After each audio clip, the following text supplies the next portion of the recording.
A lot of these posts are about men creeping out women, but this one is a little different.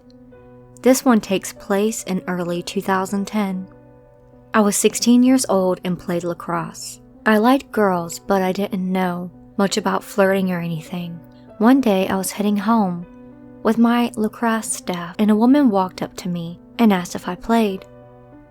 I told her I did, and I was captain of my team, since I was so proud of that. She said that was interesting and asked me how old I was. I told her I was 16 and she laughed and said she was 38 years old. After this, she told me I was cute and said she loved to come to one of my lacrosse games.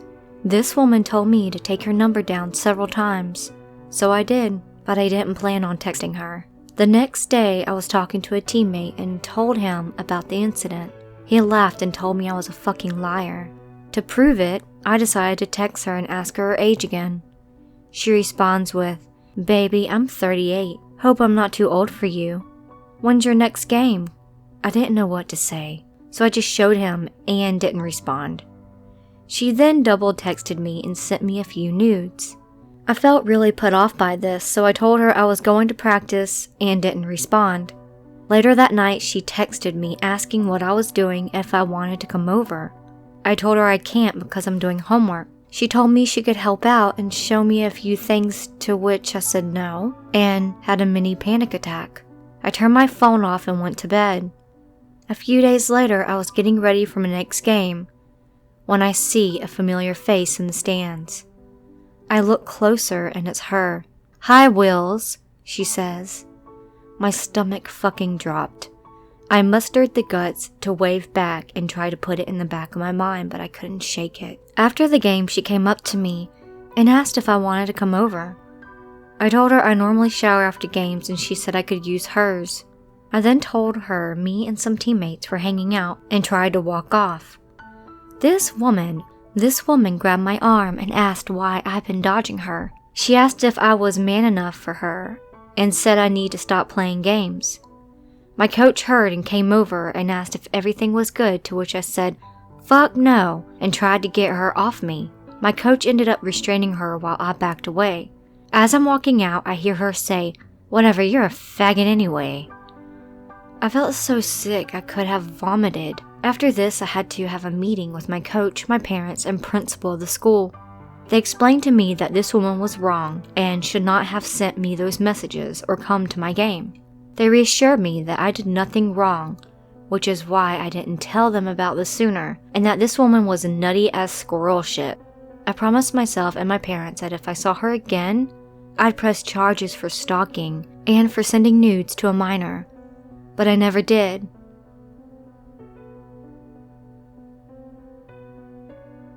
You all might find this silly, but I am still alert about this type of incident. So this happened 10 years ago. This happened 10 years ago while I was in middle school. Normally we have to use private buses if we don't have a vehicle of our own, and for that, we need a valid driver's license to use it on the road. I was 14 and I use public buses if I have to go anywhere. I used to take dance lessons from one of the popular dance schools in my district. So one day I was waiting for the bus to my dance school, which was 20 miles away from my home.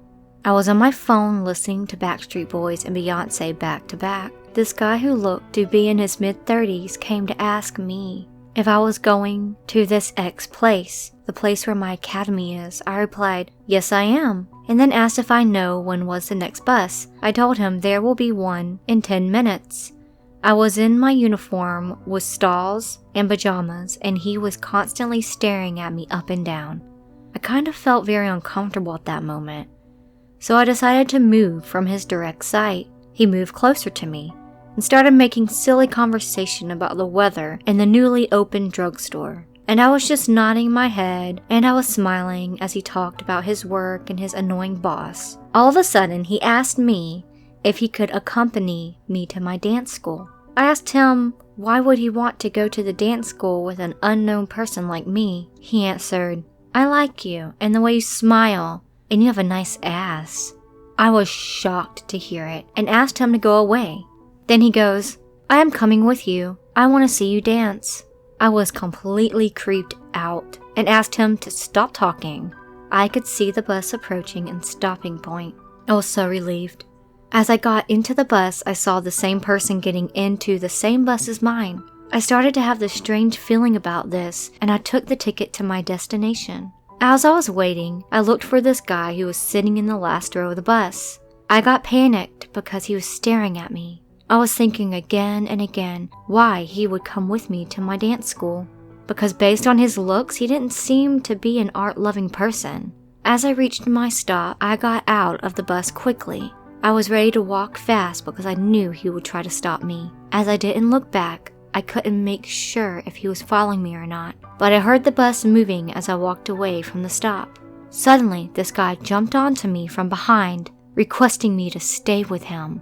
I was literally shaking because that was my first creepy experience. I even thought for a second I was frozen because I couldn't move, even if I wanted to deeply.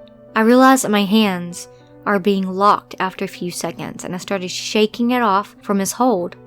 The guy then started to touch my lips and was making some sexual gestures with his face as he literally told me he wanted to bite my lips and wanted to have sex with me. Damn, I got so angry that I kicked him right in his chest with my boots and ran off to the next street where my dance school was. My breath was so out of control and I thought I was being chased. But he didn't follow me because he knew there would be adults there. Parents of other kids asked me what went wrong, and I explained to them everything. And I even informed the security guard of the school to watch over strictly. I was very alert even after I finished the lessons for that day while I was going back to my house. I told everything to my parents and they asked me to be more careful next time and never even bothered to talk or smile to strangers. This was the creepy experience I have ever had in my 24-year-old life.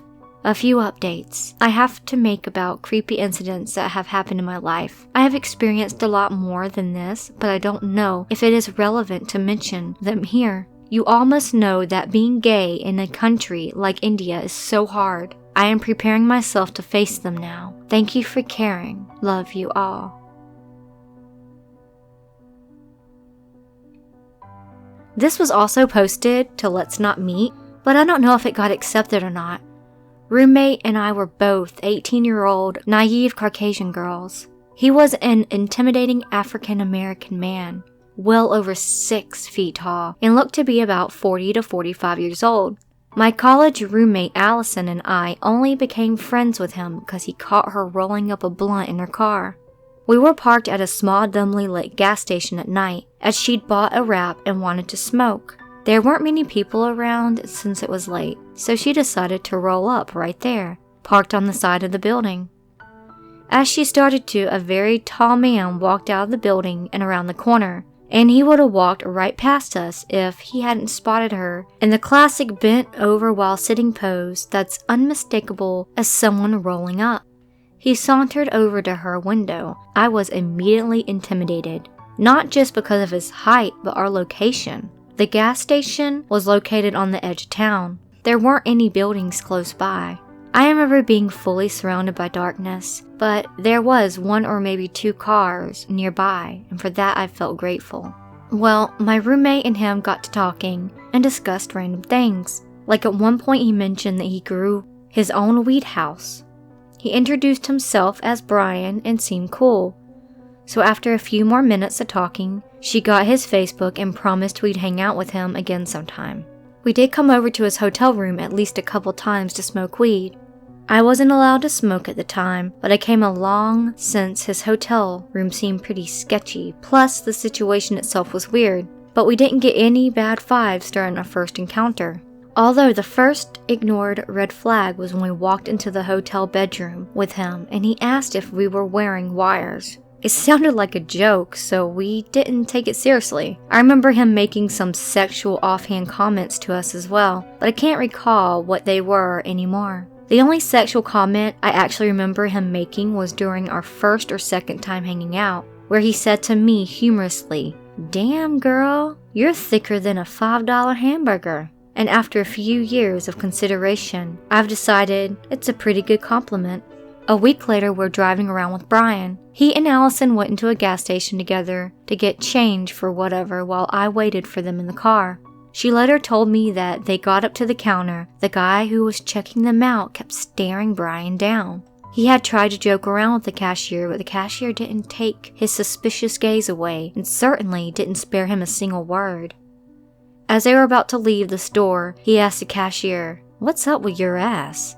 But all the cashier did was look straight at Allison and gave her a serious and menacing "stay away from him." They came out of the gas station and she asked him what was that about, but all he said was, "He's a friend, he was just playing around." She didn't tell me about this encounter until a month or two later, so I thought nothing and her slight uneasiness once they got back in the car again. Our contact with him quickly ended after we spent time together one day, and he started rapidly raising the amount of sexual, explicit comments he made towards us. These were particularly directed towards me, and he would randomly touch my ass without my permission and regularly comment on our breasts. One time we were waiting on Allison to get out of the bathroom, and I was checking my makeup in the mirror. Out of nowhere, the man smacks my ass with all his force. I turned around, obviously stunned and pissed. I don't remember if I smacked him or I just said something along the lines of "what the fuck," but I remember feeling shocked as he hit me again, but across the face this time. He says something hateful after this, but I can't remember, probably just "shut up." I forgot many details about this exchange as it was extremely upsetting and my brain must have helped me forget it. Everything that had happened ended up to our previous paranoia about him. So after this, we abruptly cut him off. He kept trying to message Allison over Facebook though, once she told him we needed to stop hanging out. She ignored these messages until one day, Brian asked her to drive him around in the countryside for his job of selling cleaning supplies that he claimed cleaned everything and anything.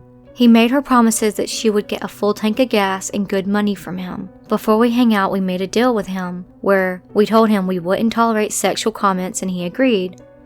Although once he got into the front seat, he presented a small container of breast-enhancing cream for Allison as an early Christmas present. He lewdly mentioned it will help her get bigger. Before we took off, he dumped his box of bottles, flyers, and contract pages into the back seat beside me. Soon enough, we started on our journey, joking and having a good time, until things started getting weird. He wanted us to stop at someone's house in the city before we made the trip out to his clients' houses in the countryside.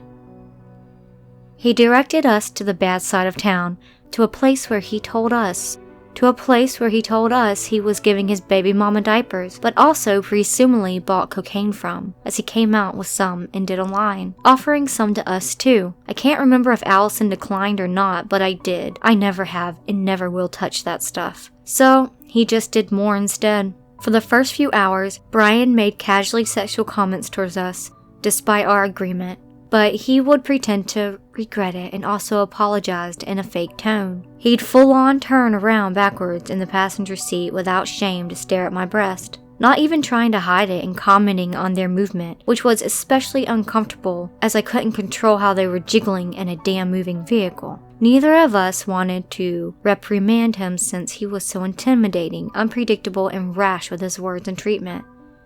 So we didn't do much about his behavior. What could we do? We smoked a blunt on the side of the road together. I was able to smoke at this time, and Allison wanted to keep what was left. Brian surprised us by taking it forcefully out of her hand, refusing that she keep it. He claimed that we were going to take this in as evidence and turn it into the police if we kept it. That idea seemed ridiculous, so I thought he was joking and played along. But soon found out he was dead serious once he threw it out of the car, claiming spit tests could trace back to him. He began to rave about how we'd cut him off before and how shitty he thought it was. We apologized profusely, but he wouldn't quit getting louder and more aggressive. I began to get a flutter of panic that was quickly growing into an alarm as I listened to him yell at us, saying things about us thinking he wasn't worth shit and how easy it was for us to cut him off like he was nothing. I've always had a great sense of intuition, although I clearly didn't listen to it soon enough this time. My body was starting to warn me that something bad was going to happen. I was uncontrollably shaking so hard that it almost felt like convulsions. He changed the subject once we'd gotten far away from our hometown. If we knew where we were, and stupidly we replied that we didn't. He took this opportunity to start it and about how college girls will hang out with random, seemingly nice guys and get raped, killed, and left in the middle of nowhere. He went on about this for at least 10 minutes, describing our very situation we were in and warning us of a potential rape and death. While listening to him talk, I could barely concentrate on anything besides the words feeding my fear. The two of us were helpless and could do nothing but nod and pretend that there was nothing at all frightening about what he was saying.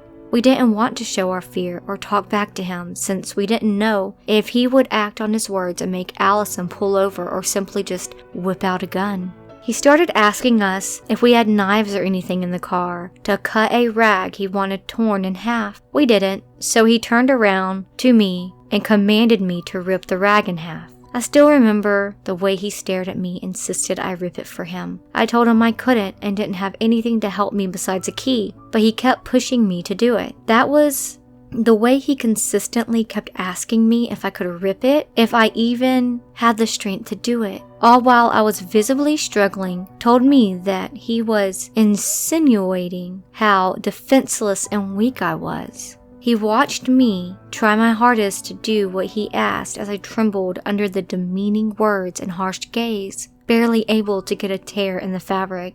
He knew Allison couldn't even help me since she was driving. He told us over and over again that we were vulnerable, young, ignorant, and trusting girls, that it was very dangerous to trust strange men. By the time he was done ranting, I was actually starting to calm down. I managed to rip the rag he'd asked me to cut. I tried to present it to him, but he ignored me, clearly telling me that he never cared about the rag. He had only wanted to prove my strength or lack thereof. Once we had gotten to the small town called Wheeling, far away from our city, he told us where we were. Allison asked how long we'd been driving, and he told her 10 minutes. She called bullshit because she knew it had been at least 40. Felt like it for sure.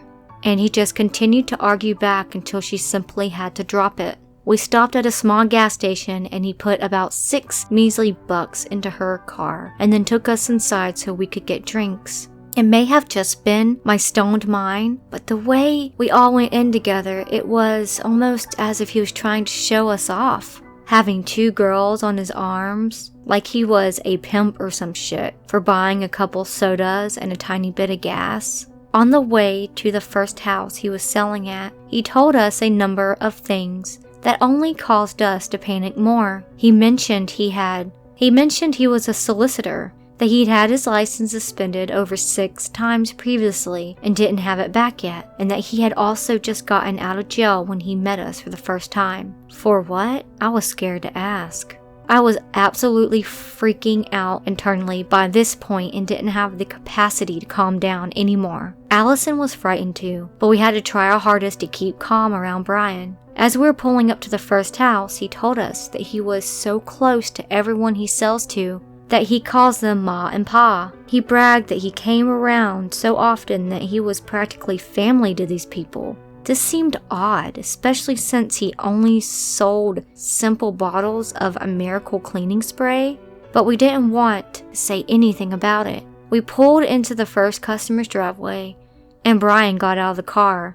Right as he was stepping onto the lawn, he was immediately rebuffed by the man living there. He yelled at Brian loudly and without hesitation to get the fuck off his property. The older man was shooing Brian away before he'd even reached his front door. He didn't seem to faze him at all, and he bounced back to the car acting like the guy was joking around and quickly directed us to the next house.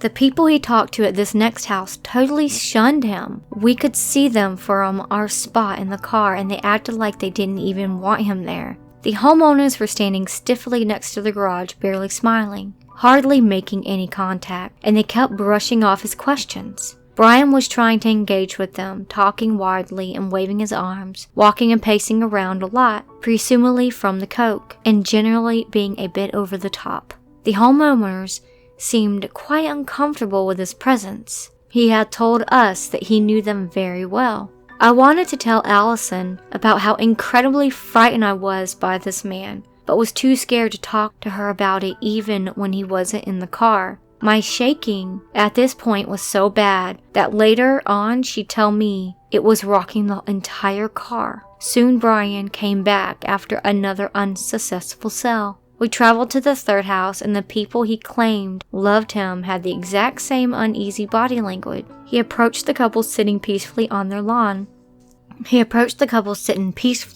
And their uncomfortable looks and postures showed obvious discomfort at the fact he was walking towards them unannounced. They stayed in their lawn chairs, made little eye contact, and didn't reply very often to his endless questions and repeated phrases. I could tell they didn't invite him, didn't want him there, and weren't friends with him at all. While the two of us sat there waiting, I told Allison about how I was absolutely terrified and on the edge of a panic attack. She confided that she was also scared out of her mind and that she would get the fuck out of there if all I did was ask. I knew it was an outrageously dangerous situation and even careless to leave, but I asked her to get us out of there. I knew if we didn't, he could quite possibly do the things to us that he discussed other people do to college girls. She told me to grab the box beside me containing all his stuff. I waited nervously for him to face away from the car as he was pacing and prattling on about his miracle product. Once he'd gone out of sight behind a clump of bushes, I snatched up the hefty box, placing it as fast as I could on the gravel driveway, all while trying not to make a sound. As soon as it was all out of her vehicle, she put the car in reverse. But at the last minute, I remembered his phone and tossed it out, not caring whether it was broken or not. It was finally time to get out of there, fast, and she punched the accelerator hard, throwing rocks up all around us and intentionally smashing the box of bottles and paper on her way out. All I saw as we sped out was the people's incredulous faces and him yelling and running after us. We managed to get out of the driveway without crashing into anything, and she drove us as fast as she could away from the town, not even looking back in fear that someone else would come after us to kidnap us. Brian was never able to get a hold of us again after we blocked him on Facebook, which was thankfully the only site he'd found us on. I thank God for how we were able to leave easily, and that he didn't do something bad to us before we could leave the situation. The only thing that haunts me still today is the sorority pin he left in Allison's back seat. Why did he have it? How did he get it? Is this why he warned us college girls to stay away from strangers?